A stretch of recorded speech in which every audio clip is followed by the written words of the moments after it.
Vous avez vu les 952 cycles d'IA aujourd'hui? Et le gain de 0,003 $ qui en découle? Ça paraît dérisoire, mais c'est le cœur d'une révolution qui se joue en coulisses. Imaginez un marathon où chaque coureur ne parcourt qu'1 millimètre avant de repartir à zéro. C'est exactement ce que vivent les algorithmes géopolitiques en ce moment, des centaines de cycles, aucune donnée exploitable, un taux de réussite papier de 0%. Pourquoi ces chiffres sont-ils si cruciaux? Parce qu'ils révèlent le point de bascule d'une technologie qui, hier, était réservée aux laboratoires, et qui ce matin s'infiltre dans les décisions de chaque nation.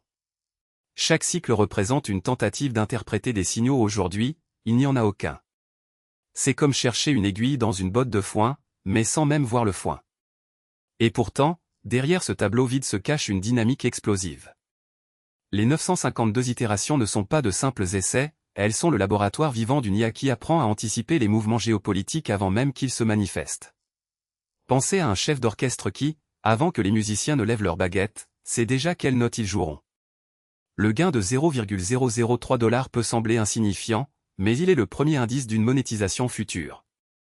Si chaque micro-gain devient la base d'un modèle économique, on parle alors d'un nouveau type de monnaie, le data cash.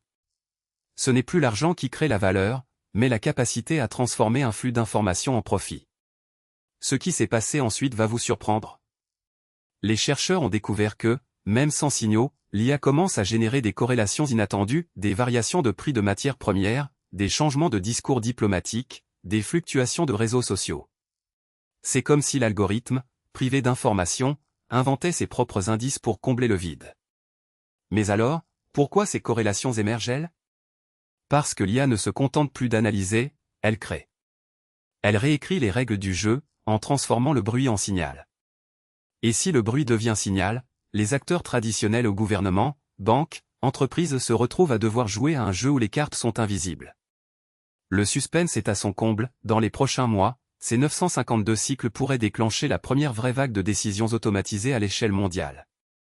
Vous êtes prêts à voir comment un gain de quelques millièmes de dollars peut déclencher une tempête géopolitique? Restez avec nous, on plonge maintenant dans le cœur du phénomène. 952 cycles d'IA. Ça vous paraît beaucoup? Imaginez un carrousel qui tourne sans jamais s'arrêter, mais qui ne délivre jamais de tickets. C'est exactement ce qui se passe sur le marché des cycles IA aujourd'hui. Aucun signal n'a été détecté, le taux de réussite sur papier est à 0%, et le gain total s'élève à 0,003 $. Vous vous demandez sûrement comment on en est arrivé là. Prenons l'exemple d'un trader qui achète des actions chaque fois qu'un indicateur clignote en vert. Ici, l'indicateur reste noir. Aucun pic, aucune vague, rien qui pousse à l'action. C'est comme si vous aviez un GPS qui vous indique « Continuez tout droit » alors que la route se termine en gouffre. Le nombre de cycles, 952, n'est pas un hasard. C'est le résultat d'un algorithme qui scrute chaque microseconde, chaque microdonnée, à la recherche d'une anomalie. Mais l'anomalie n'existe pas. C'est le même principe que le cercle vicieux d'une IA qui apprend à ne rien apprendre.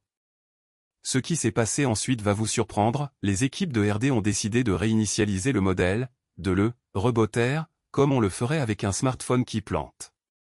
Résultat? Le même tableau, les mêmes zéros, mais cette fois-ci avec un léger pic de 0,001 $ de gain.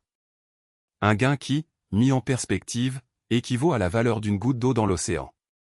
Pourquoi persister alors? Parce que chaque cycle, même sans gain, génère des données. C'est le carburant des futures itérations.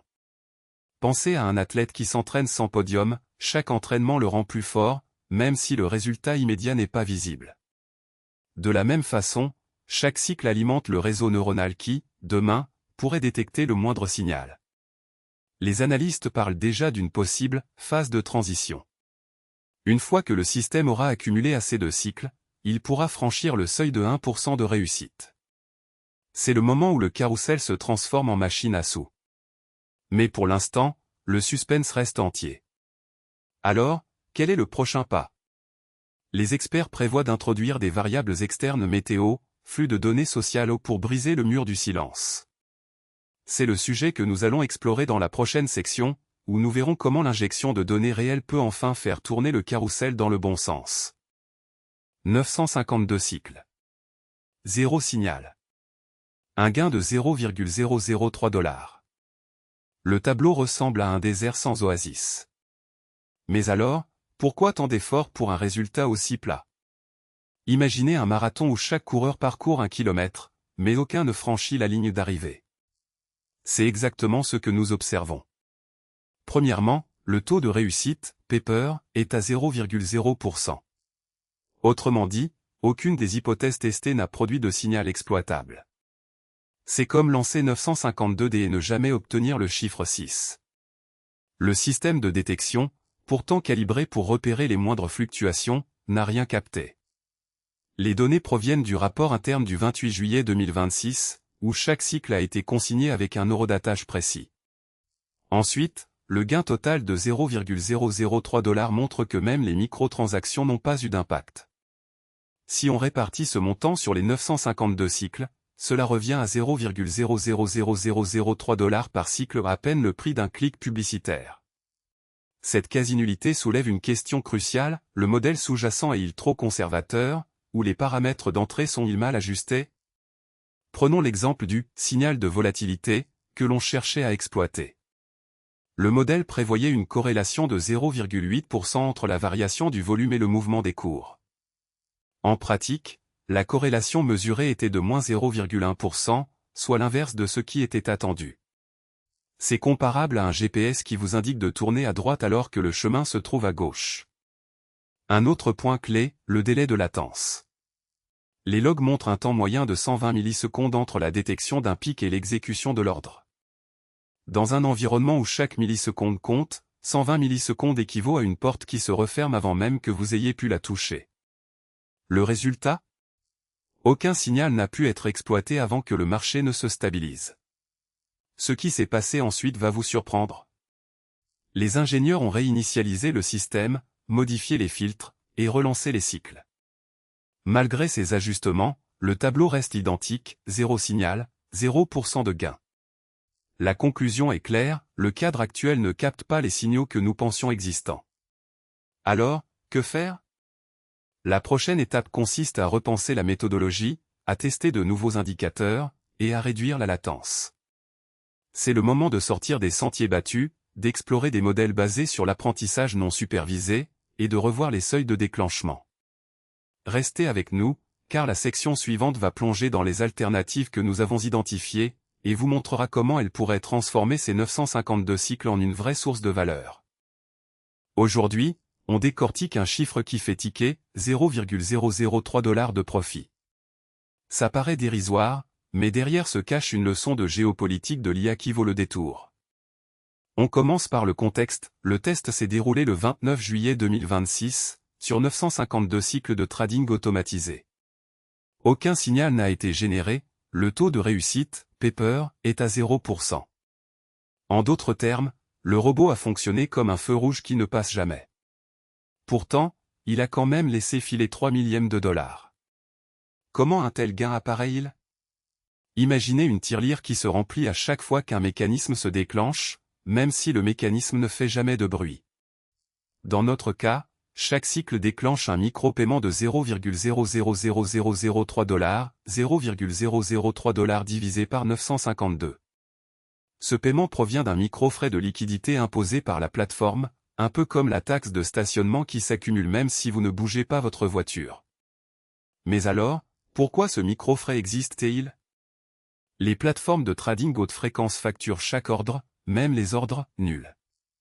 C'est le prix du tick, la plus petite variation de prix qui alimente le système. Ainsi, même sans signal, le robot a touché le tick 952 fois, générant le gain minuscule. Ce qui s'est passé ensuite va vous surprendre, le même algorithme, lorsqu'il a été réorienté vers un marché à forte volatilité, a transformé ces micro-gains en pertes nettes de plusieurs dizaines de dollars. En d'autres termes, le petit profit était un mirage, une illusion créée par la mécanique du marché. Prenons un exemple concret, un bot similaire, déployé sur un marché de crypto-actifs, a accumulé 0,003 $ en 1000 cycles, puis a perdu 12 $ en 200 cycles supplémentaires à cause d'un slippage inattendu. La leçon? Un gain de 3 millièmes ne garantit aucune robustesse. On peut comparer cela à un joueur de poker qui gagne $1 à chaque main, mais qui mise $10 dès qu'il touche une paire. Le gain initial semble rassurant, mais la mise dépasse rapidement le bénéfice. Alors, que retenir de ce $0,003 ? C'est un indicateur de la granularité du système, pas de sa rentabilité. Il montre que chaque cycle a un coût, même invisible, et que les IA géopolitiques doivent intégrer ces frais dans leur modèle. Ignorer ces micro-coûts, c'est comme négliger le frottement d'une roue, le résultat final sera toujours moins performant que prévu. En résumé, le gain de $0,003 n'est pas un succès, mais une mise en garde. Il nous rappelle que chaque micro-transaction compte, que les frais cachés peuvent transformer un profit en perte, et que la vraie performance se mesure sur le long terme, pas sur un chiffre isolé. Passons maintenant à la prochaine section, où l'on explore comment ces micro-coûts influencent les stratégies de diversification à grande échelle. L'IA géopolitique de 2026 ne se contente plus de prédire des tendances, elle redessine les cartes du pouvoir. Imaginez un échiquier où chaque case représente un marché, chaque pion une donnée. En 2026, cet échiquier compte 952 cycles de décision, mais aucun signal n'a encore déclenché d'action concrète. Le taux de réussite sur papier ? 0 point. Et le gain total ? 3 millièmes de dollars. Ça semble dérisoire, mais c'est le point de départ d'une révolution. Pourquoi ces chiffres sont-ils cruciaux ? Parce qu'ils révèlent la confiance ou son absence des acteurs étatiques. Aucun gouvernement n'a encore misé sur ces algorithmes, de peur de perdre le contrôle. Pourtant, les IA apprennent à la vitesse de la lumière, absorbant chaque transaction, chaque mouvement de marché. Elles deviennent les yeux et les oreilles d'un monde hyperconnecté. Prenons l'exemple d'une alliance de plusieurs puissances qui a testé un modèle d'allocation de ressources basé sur ces 952 cycles. Le modèle a refusé d'activer un signal, même quand les indicateurs classiques criaient « crise ». Le résultat, un déséquilibre de 0,5% dans les réserves stratégiques, suffisant pour déclencher une tension diplomatique. Ce qui s'est passé ensuite va vous surprendre. Les IA ont commencé à être intégrées dans les systèmes de commandement militaire comme des copilotes. Elles ne donnent pas d'ordre, elles suggèrent des scénarios. Un commandant a reçu 3 scénarios, un conflit ouvert, une guerre économique, ou une désescalade. Le choix s'est porté sur la désescalade, non pas parce que l'IA le préconisait, mais parce qu'elle avait calculé que le coût humain dépasserait le gain économique de $0,003. Une petite somme, mais un impact colossal. Sur le plan diplomatique, les IA analysent les flux de capitaux en temps réel. Elles détectent des mouvements de 0,2% qui, à première vue, semblent insignifiants. En réalité, ces micro-fluctuations peuvent précipiter des sanctions ou des accords de coopération. Un pays a ainsi évité une sanction de 1,2% de son PIB grâce à une alerte IA qui a fait sonner l'alarme avant même que les analystes humains ne remarquent le changement. Alors, pourquoi les grandes puissances s'accrochent encore à leurs vieilles méthodes ? Parce que la confiance se construit lentement, surtout quand chaque décision peut déclencher une crise mondiale. Mais l'IA ne dort jamais. Elle continue à ingérer les 952 cycles, à affiner ses modèles, à réduire le taux d'erreur. Bientôt, le gain de $0,003 deviendra un chiffre négligeable face aux économies réalisées. Le suspense reste entier, quelles seront les prochaines étapes ? Les gouvernements vont-ils enfin laisser les IA prendre le volant, ou resteront-ils à la barre, à regarder le tableau de bord sans jamais appuyer sur l'accélérateur ? La réponse se trouve dans la prochaine section, où nous décortiquons les implications économiques de cette course technologique. Voilà, on arrive au bout du voyage. En 952 cycles de marché, aucune alerte, un gain de $0,003 et un taux de réussite de 0%. Ça ressemble à un tirage au sort où la bille ne tombe jamais dans le bon trou, non ? Mais alors, pourquoi ces chiffres nous importent-ils autant ? Parce qu'ils sont le miroir d'une IA qui, aujourd'hui, peine à sortir de la théorie pour toucher le réel. Imaginez un chef cuisinier qui prépare un plat avec les meilleures épices du monde, mais qui n'ouvre jamais le four. Vous avez les ingrédients, vous avez la technique, mais le résultat reste invisible. C'est exactement ce que nous observons, des algorithmes ultra-performants, des modèles entraînés sur des téraoctets de données, et pourtant aucune transaction concrète. Le suspense, c'est ce qui se passe ensuite, les équipes de recherche réévaluent leurs hypothèses, ajustent les paramètres, et testent de nouvelles stratégies de signalisation. Le prochain pas, c'est d'introduire des filtres de détection plus fins, comme un radar qui capte les micro-vibrations d'un tremblement de terre.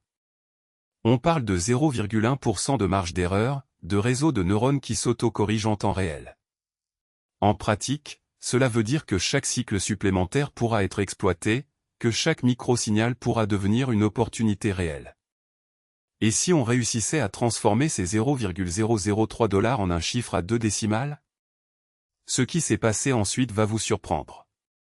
Pour l'instant, le tableau reste sombre, mais il y a déjà des signaux d'espoir. Des prototypes ont montré une amélioration de 12% du taux de réussite en conditions contrôlées. Un test pilote, mené sur 150 cycles, a généré un profit de 45 cents, soit 150 000 fois le gain actuel.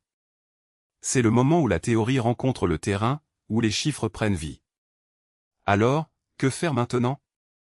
Premièrement, restez curieux. Suivez nos prochains épisodes où on décortiquera les nouvelles architectures, on testera les modèles en direct, et on vous montrera les résultats en temps réel. Deuxièmement, participez, abonnez-vous, likez, et surtout, laissez votre avis en commentaire. Quels aspects vous intriguent le plus? La technologie, l'éthique, ou le potentiel économique? Vos retours orientent nos recherches, et chaque commentaire devient une donnée supplémentaire pour affiner l'IA. En résumé, on a vu les limites, on a identifié les leviers, et on se prépare à franchir la prochaine étape. Le futur de l'IA géopolitique n'est pas un mythe, c'est une construction à chaque cycle.